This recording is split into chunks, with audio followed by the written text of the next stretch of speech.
Welcome to the video lecture series, Culture, Worldview, and Origins. We're Tim and Holly Nyquist.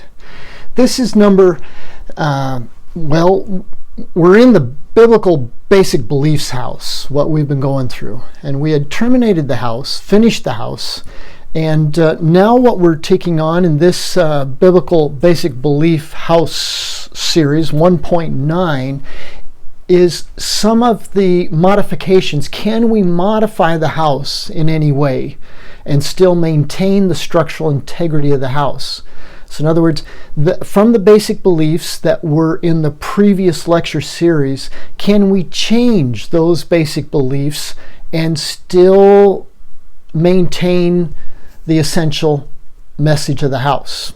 And that's what this lecture series is going to go over a little bit. What changes can we do? So this here is biblical basic belief house. From a Western cultural perspective, how much can we remodel of the house? That is where most of the remodeling comes from, is giving a Western cultural perspective, is trying to read the non-Western culturally produced scriptures and reinterpret them according to the parameters of our Western thinking. And so how much Western thinking can we apply to the house, make changes to the house, and still maintain the essential structure of the house? These are the numbered phases that correspond to the house project. So we have ground zero, we have the source of the system, or open system, closed system, the source of reliable knowledge. We have the creation, perfect and complete. We have the creation fallen. We have the creation judged by water. We have the creation condemned. We have the creation and the cross, creation and the resurrection, the creation redeemed, and the creation reconciled with its creator. And that's what we have here in the house. We start with ground zero, which is the cultural perspective, which is the standpoint, which this house was originally constructed from a non-Western cultural standpoint. And the first point, number one, the foundation, the foundational structure was an open system. It was based on authority.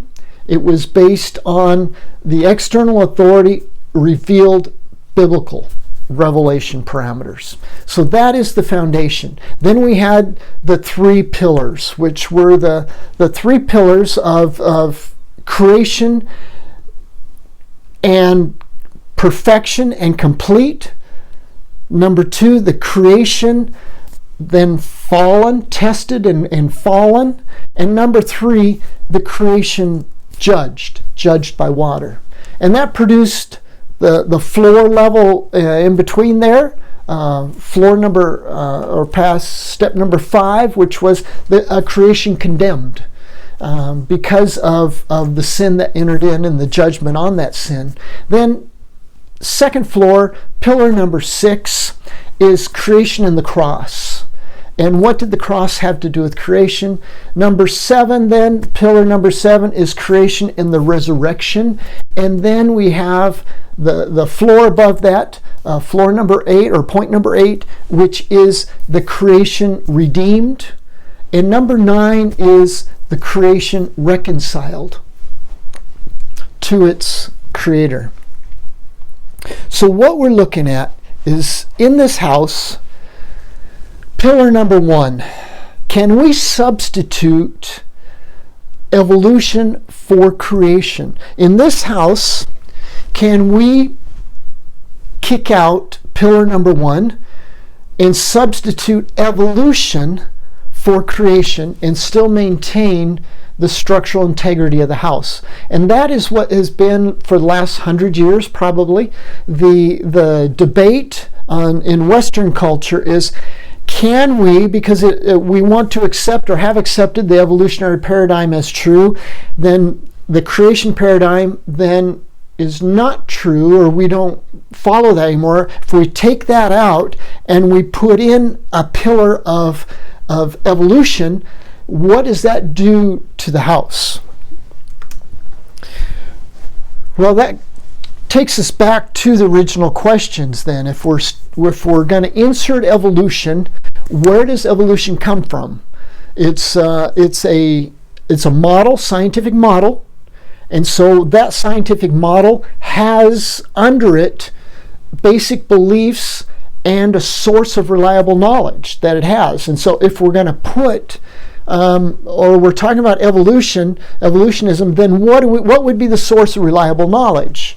Well, if you have evolution involved, evolution's source of reliable knowledge is human logic and human reason in a closed system. So that's what would complicate things a bit, is that, okay, what would be the source of reliable knowledge? In the house, the source was external authority, revealed biblical parameters.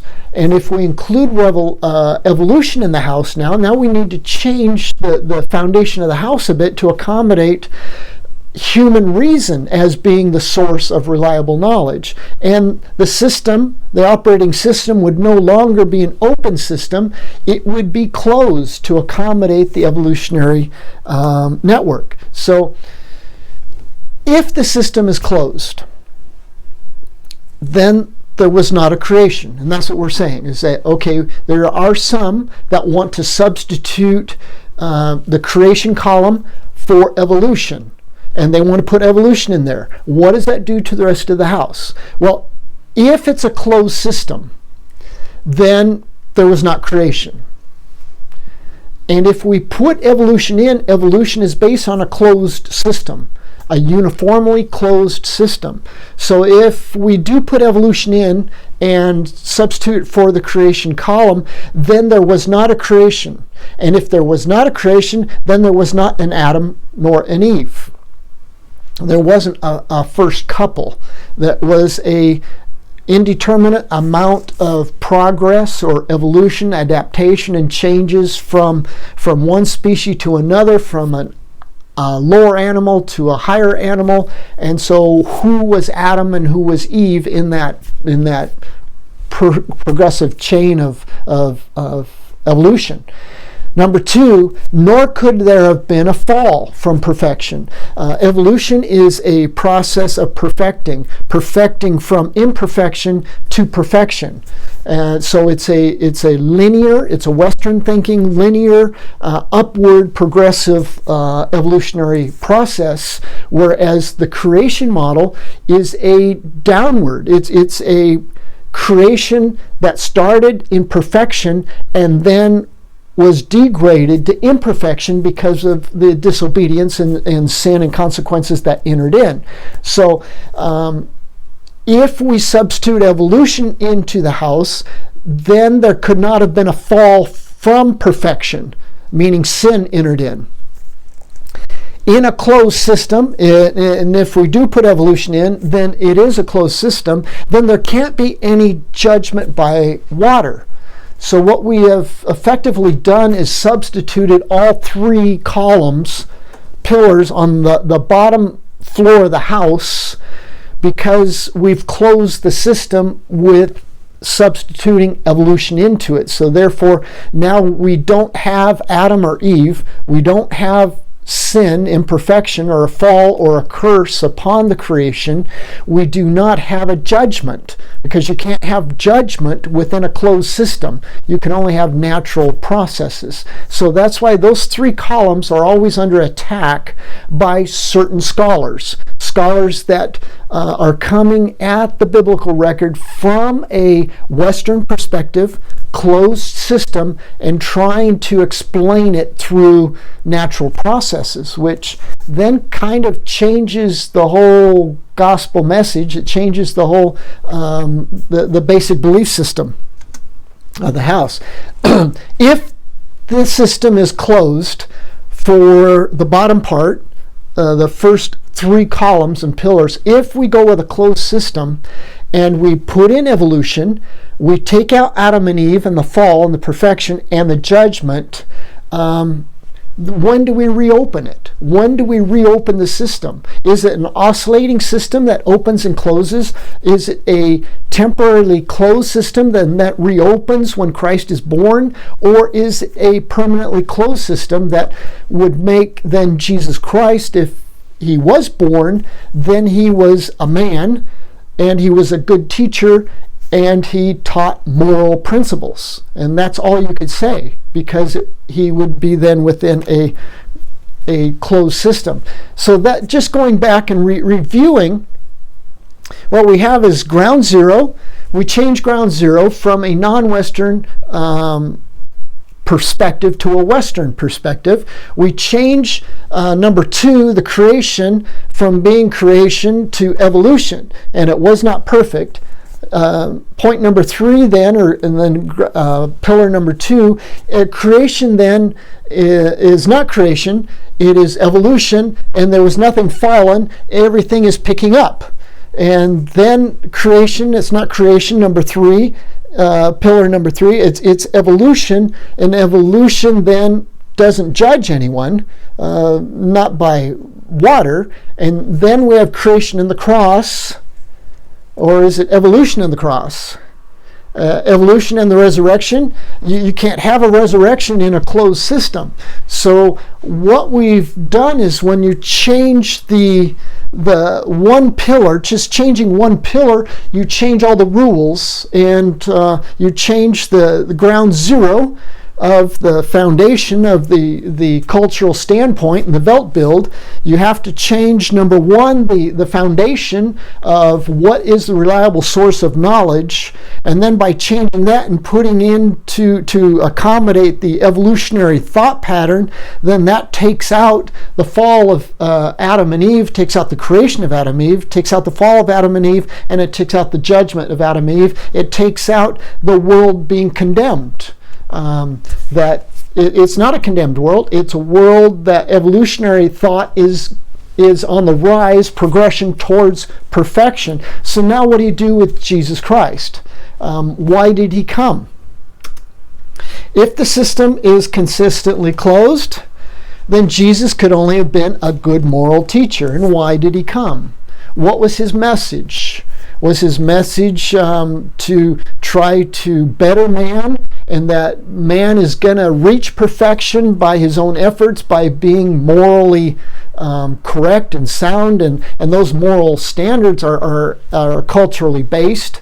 So each culture then might have their own standards. So did Jesus then only come to one culture, and that specific culture, to teach them what is morally correct? And if then man follows that morally correct, is he then saved? So it kind of like, well, okay, if you go with that, then what about Jesus' death on the cross? Why did he die? He doesn't need to die for a moral failure. Man just needs a correction then in direction, a moral correction. And so Jesus didn't need to die on the cross.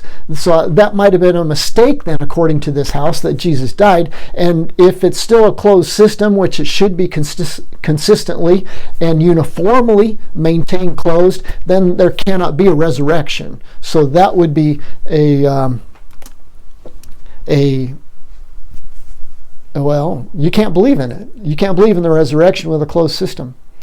So what does that do for us? Well, if you're going to take Scripture and you're going to start rearranging the columns, you're going to change the whole house. The house is going to fall. You're going to just have to build a new house and build it on something else. And that's kind of what we have here in one of our presidents, third president of the United States, founding fathers, Thomas Jefferson. Was he a Christian? I don't really think so, but he did believe and thought it was worthwhile to publish his own Bible, his own version of the Bible. So this is the Thomas Jefferson Bible, the life and morals of Jesus of Nazareth. That's all you can have is morals, the life and morals. And what Thomas Jefferson did, in that he was a rationalist. He based his reliable knowledge as coming through reason, and so he took the Bible in 3 or 4 different languages, and he, with a razor blade, cut out only that which reason would allow to believe. So anything that contradicted human reason was eliminated. And so this is Thomas Jefferson's Bible, and I don't think you can really see what he did, but he cut and pasted the scriptures that he felt were correct and were true and acceptable according to his human reason. And what did that leave? Well, that left a smaller version of the Bible, and that just taught basically Jesus's morals.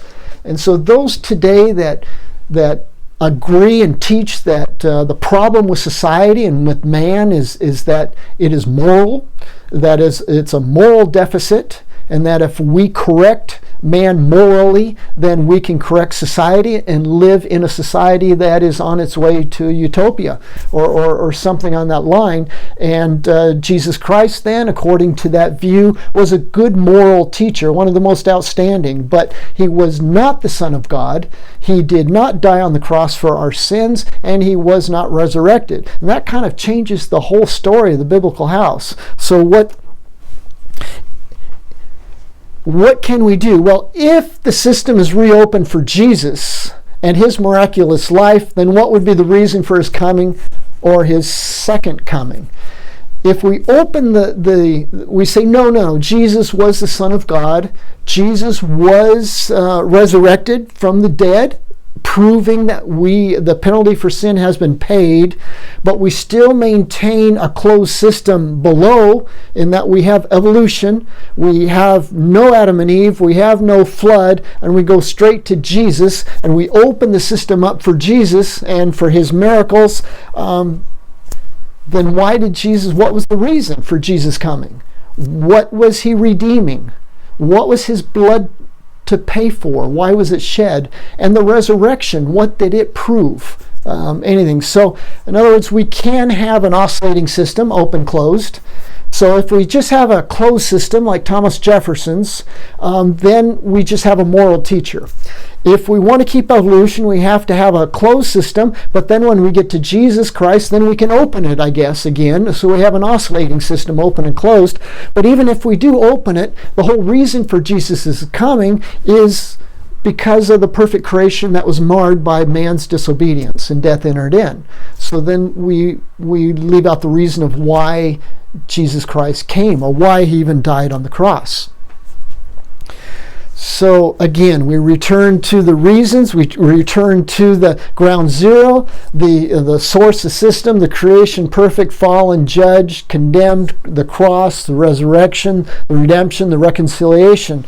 To maintain that as this part of the house, we have to maintain, one, the cultural standpoint, zero ground zero, and point number one, we have to maintain the source of reliable knowledge, and whether it be a closed or open system. If we open and close it, if we close it, it changes the whole house, and the house becomes very unstable, and it takes a lot of gymnastics and a lot of engineering, but it's not engineering because it would have to be something that didn't really make logical sense in sequence. So, how much can we change? Well, the biblical basic belief house cannot be remodeled and maintain its integrity. It is a package deal, engineered to the highest standards.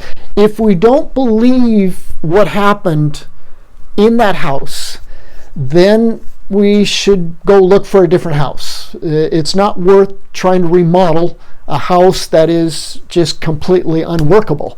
If we don't assume the same foundation, the same source of reliable knowledge, and we don't assume the open system, then we have to go with a completely different house that would accommodate that belief system, what it is. So what can we do?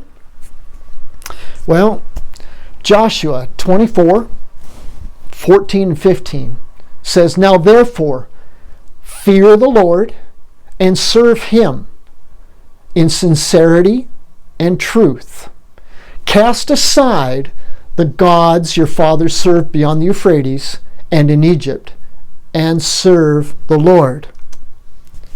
But if it is unpleasing in your sight to serve the Lord, then choose for yourselves this day whom you will serve, whether the gods your fathers served beyond the Euphrates or the gods of the Amorites in whose land you are living. As for me and my house, we will serve the Lord." I think that's what it comes down to, is that what house we choose to live in and to serve. What builder are we serving and willing to serve? And this is what Joshua is saying. If you are unwilling, if it is displeasing in your sight to serve the Lord, then choose yourselves this day whom you will serve. Choose what house you will submit yourself to live in. Your fathers served beyond the Euphrates, or the gods of the Amorites in whose land you are living. As for me and my house, we will serve the Lord. That's what I want to do. I want to serve the Lord. And I need to submit to the house plans of what God has laid out and engineered according to the Holy Scriptures that have been revealed. So that is my my thinking on re-engineering the house. Can we remodel the house? The biblical basic belief house.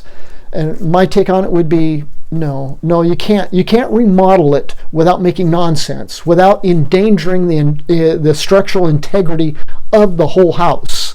If you're not in agreement with the foundation, then you need to go look for a foundation that you can build on. But otherwise, you have to maintain the foundation.